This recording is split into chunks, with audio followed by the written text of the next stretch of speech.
Hey!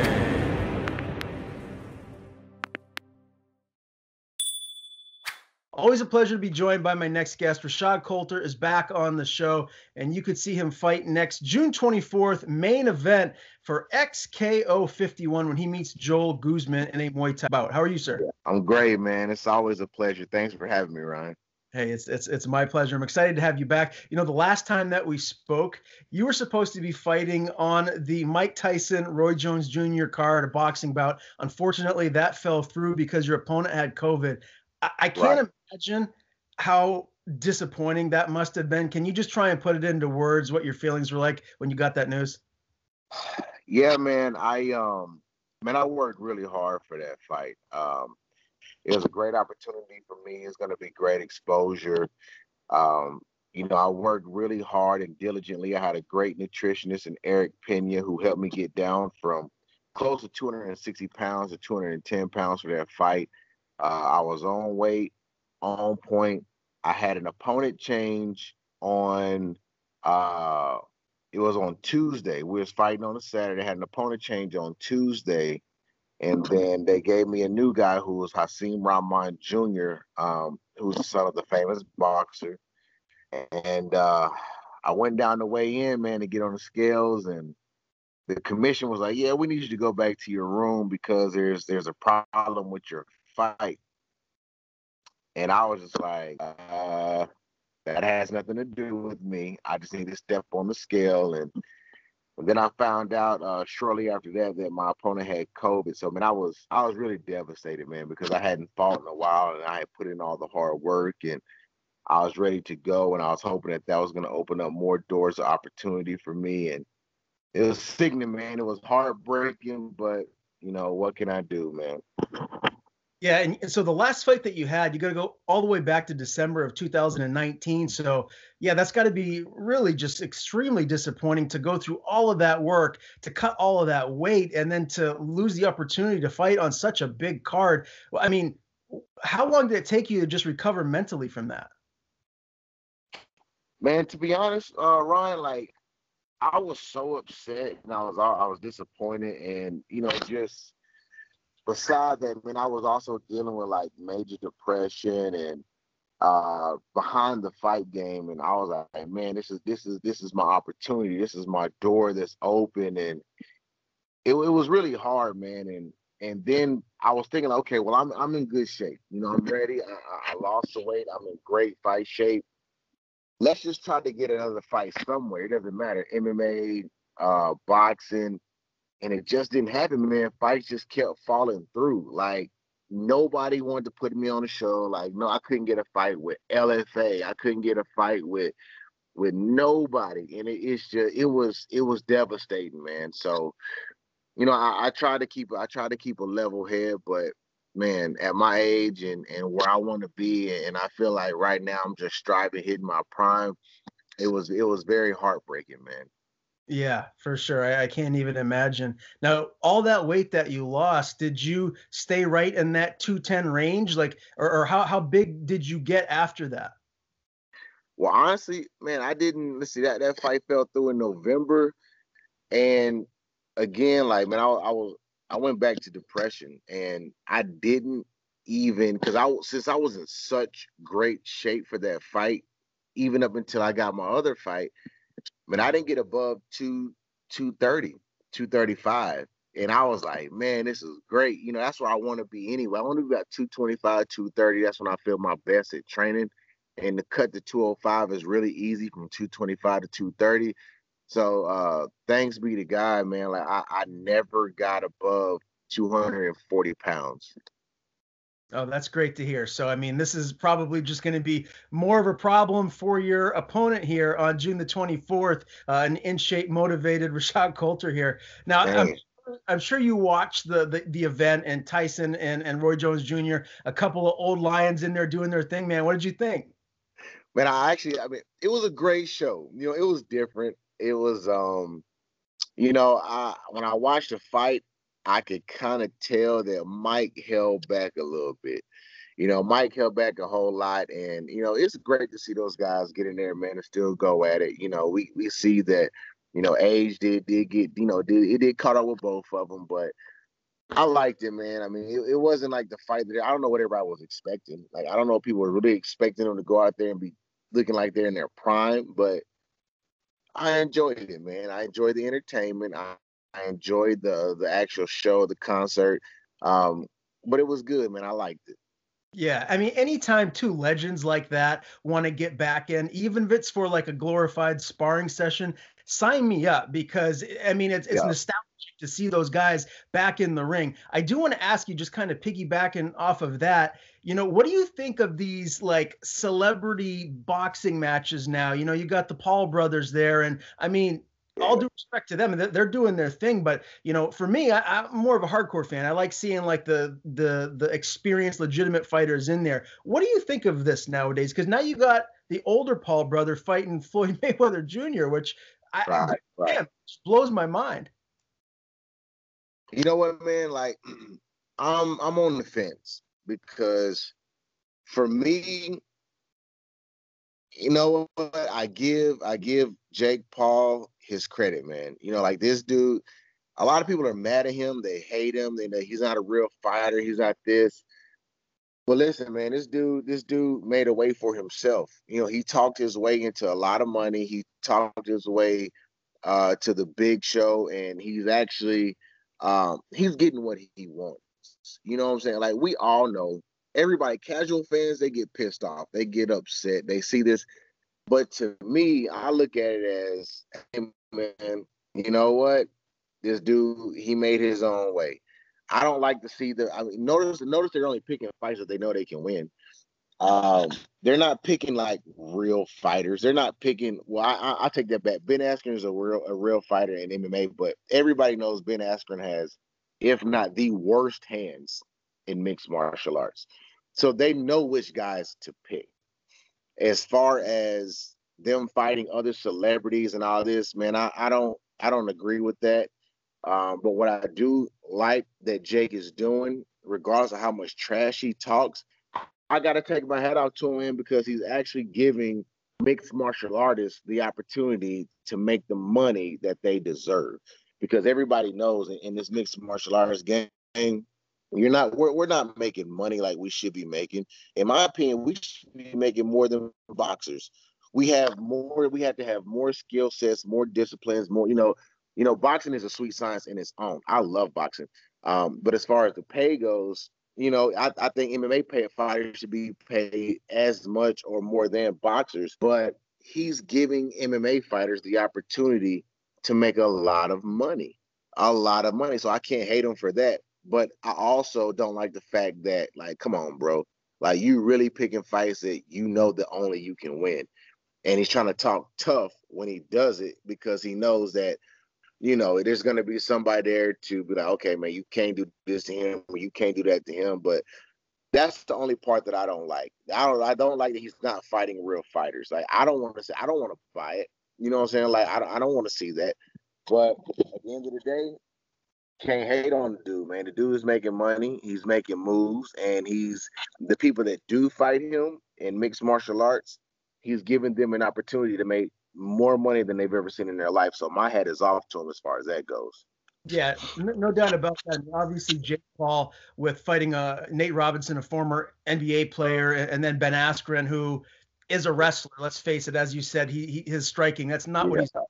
But what about Logan Paul? I mean, fighting Floyd Mayweather Jr., maybe the best pound for pound boxer ever. I mean, wow. Yeah. Does it surprise you that Floyd would do that? Or I mean, he's all about money, right? So he's just going to come in and do this, right?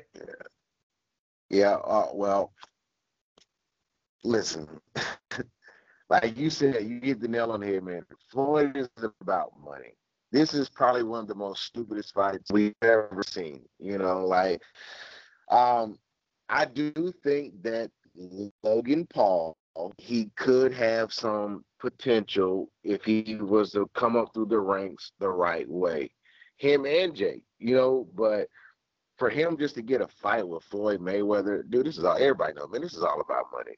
You know what I'm saying? Hey, go cash your $1 million checks. I hate him, but in my opinion, this has got to be one of the most that I have ever seen. I won't be watching it. You know what I'm saying? Like, I mean, I won't even give it. I won't be paying no money for it. But hey, in my honest opinion, I think it's all going to be geared towards the beef is fake. Everything is fake. I feel as though it's going to be geared towards Floyd being their promoter. Because Floyd sees that they make a lot of money. They got the views. They got this. They got the followers. So I see it as a business opportunity for Floyd, and Floyd is just going along with it. Everything is staged, in my opinion. And I feel as though that it's just a money scheme. And I feel as though that he will soon be, for instance, look at Jake Paul. He's no longer with Triller. He's now signed with who? Showtime. Who's Floyd signed to? Showtime. You know what I'm saying? Like, come on, man. Like, it's just too many signs pointing to them doing business together. Yeah. 100% right. I agree with you there all the way. I do want to ask you too. The last time that I interviewed you, we didn't really get to talk about you as a person and some of your hobbies and stuff outside of combat sports. Like, tell me a little bit more about you. Like, what else do you get into, and what do you like to do in your downtime? On my downtime, man, like, man, I'm mostly at home, bro. Like, if I'm not at church, or I'm literally at home, and all I'm doing now is I'm pouring into my sons. Like, I have two sons. My oldest son is 16. He'll be 17 this year. And I have another son who's 15. They're 15 months apart. So whatever I can do to make sure that when they leave my house, that the world gets an asset and not a liability, that's what you can find me doing. I'm spending times on my sons. I'm spending times on my girl. I'm spending times with, family, coworker, whatever the case may be. That's what I do, bro. Like, I don't do anything else other than family stuff. I love to cook on the grill. You can find me outside on my patio, on my grill, grilling, and with my sons, pouring into them to make sure that when they leave my house, or when they leave under my supervision, that when they step into this world, that I have given them every tool and every asset that it requires for them to be prepared for this world and be an asset to society. That's what I like to do. I love that. It sounds like you're a phenomenal dad. And, I see Thanks, the man. hat that you got on there, the Covenant Church. And, you talked about, Yeah, depression and going through that. Can you just yeah, a little bit about, leaning on your faith when you go through those yes. difficult times? Because I'm sure a lot of people out there could relate to that. 100%, man. Like, for me, like, I went through the stage where, man, I grew up in church, man. I've been going to church my entire life, but I knew who God was in my life, but I didn't have a relationship with God, with Jesus Christ. Let me say that, because when you say God, people can use God. Anything can be, money can be a God to some people. Fame can be a God. But I'm talking about the one and only, the name of Jesus Christ.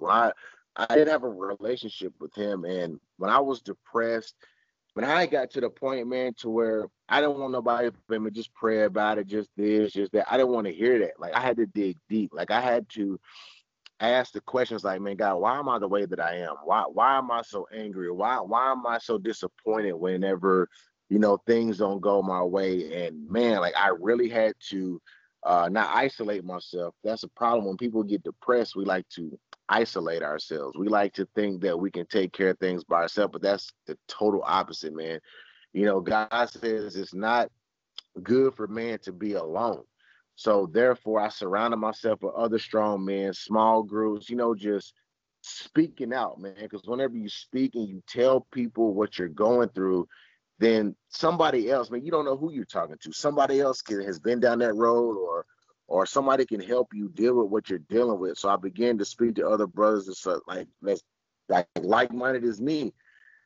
And man, I'm telling you, like, my mindset, my mind frame, everything now is on a whole different level. And I'm just thankful that everybody at my church, like the people that I surround myself with, they didn't give up on me. There's a lot of people that, when you go through what you're going through, there's a saying that says, stop telling people what you're going through, because 80% of them are glad that it's not them. You know what I'm saying? And 20% are glad that it's you. But for me, man, I had to surround myself with people, open up, tell people why I was depressed, why I was going through what I was going through, why I was feeling what I was feeling. And that's what I do now, man. Like anybody that I can pour into, anybody that I can feed, anybody that's trying to make it in mixed martial arts, anybody that, that's trying to meet to the UFC or to the highest level of boxing, man, I try to make them understand what this fight game is about. Because a lot of us as men, we put our identity in the fight game.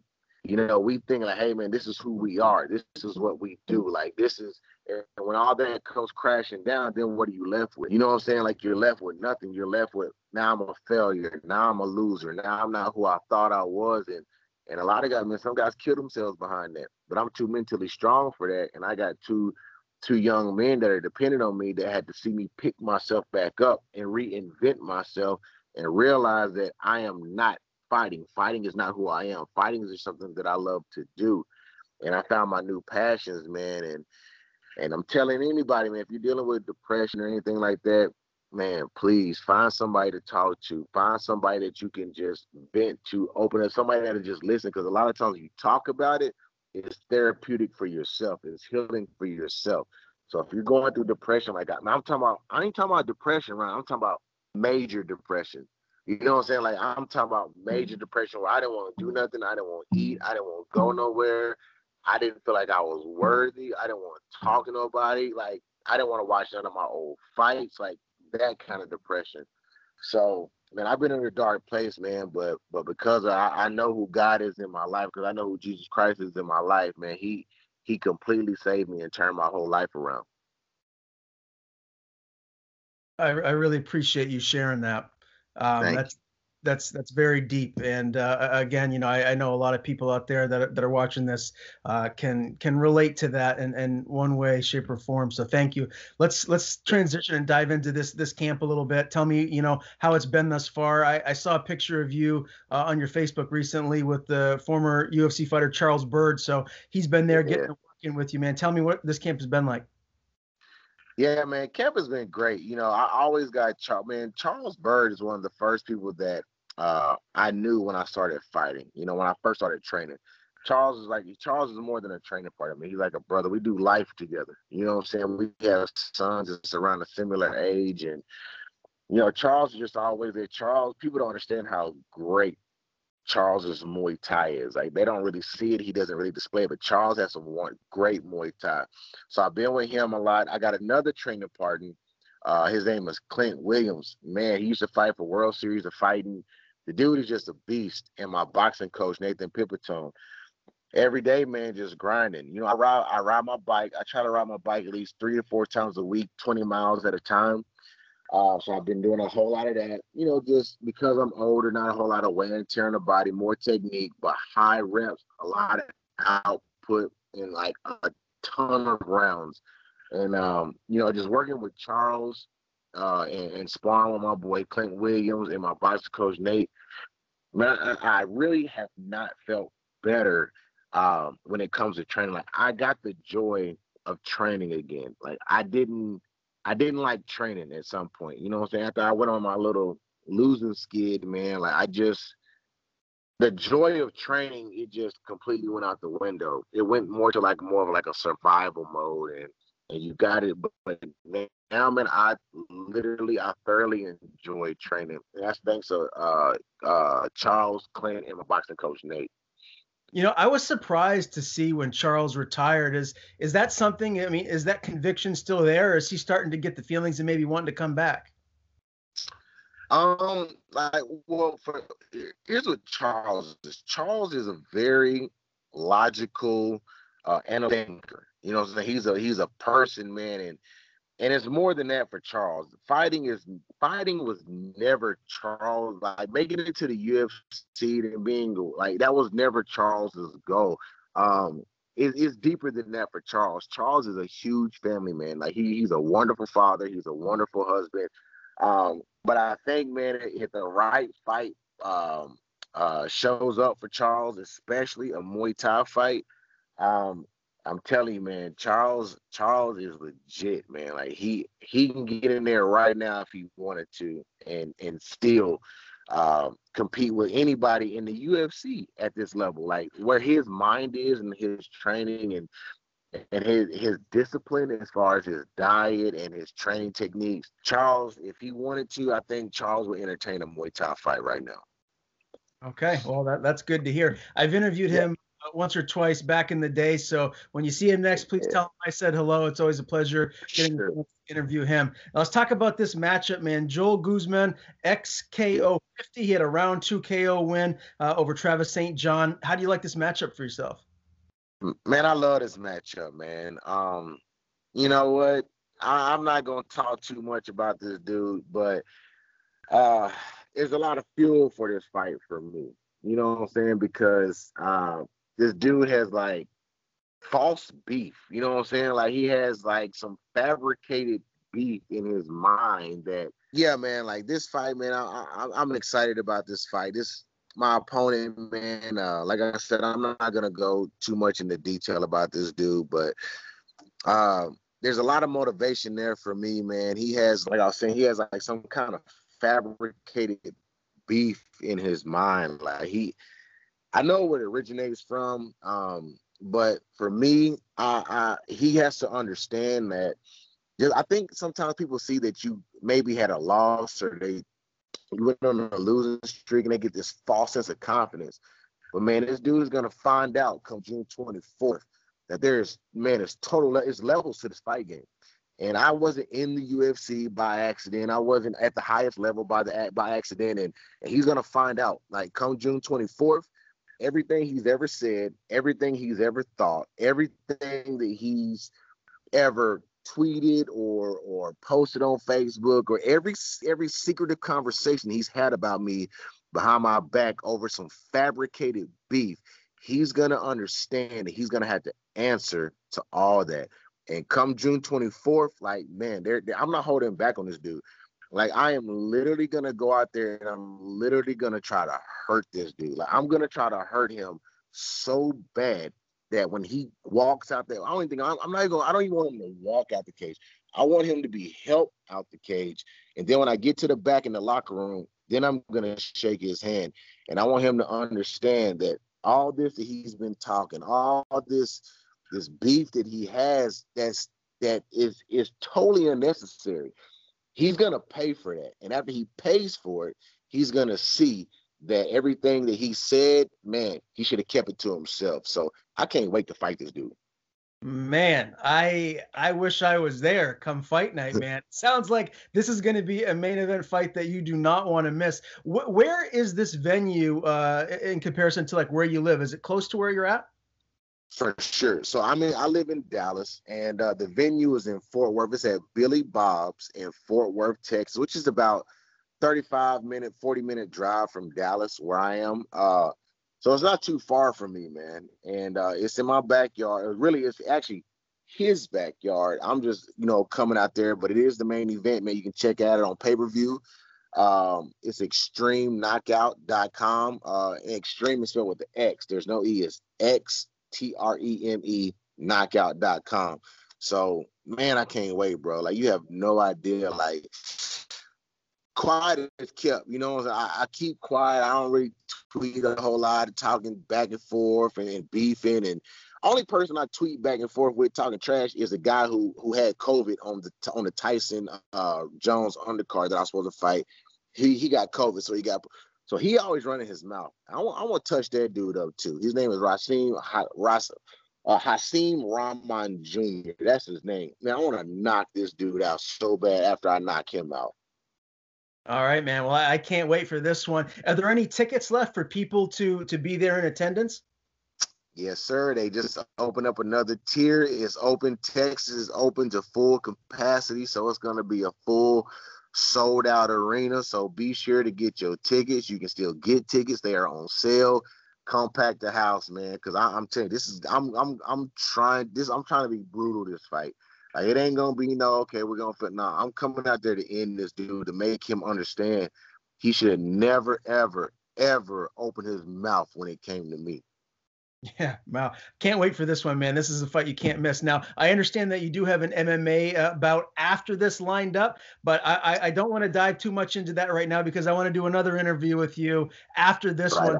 recap this Muay Thai bout, and then we'll preview this next one. So always a pleasure to talk to you, Rashad. Before I let you go, I want to give you the floor. Tell people where to follow you on social media, and if you have anyone you want to thank, the floor is yours.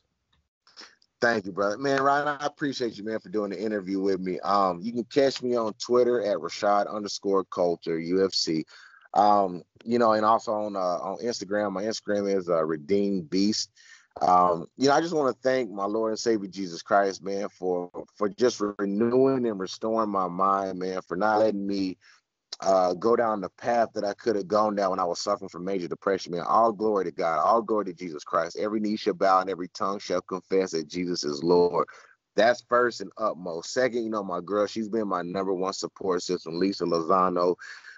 My sons, Javian and Jaden, man, I love them boys so much. My family and everybody here, man, at Covenant Church, man, they love me, they follow me, they support me, they back me, they pray for me, they make sure that I'm just doing good, man.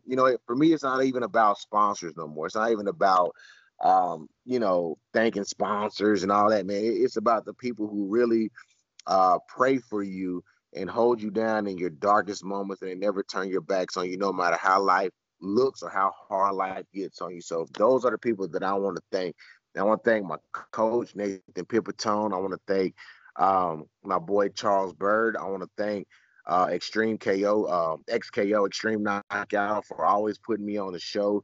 And I want to thank Clinton Williams, my other main sparring partner. And as always, man, my original MMA coach, Saif Saud at Fortis MMA, all my teammates over there.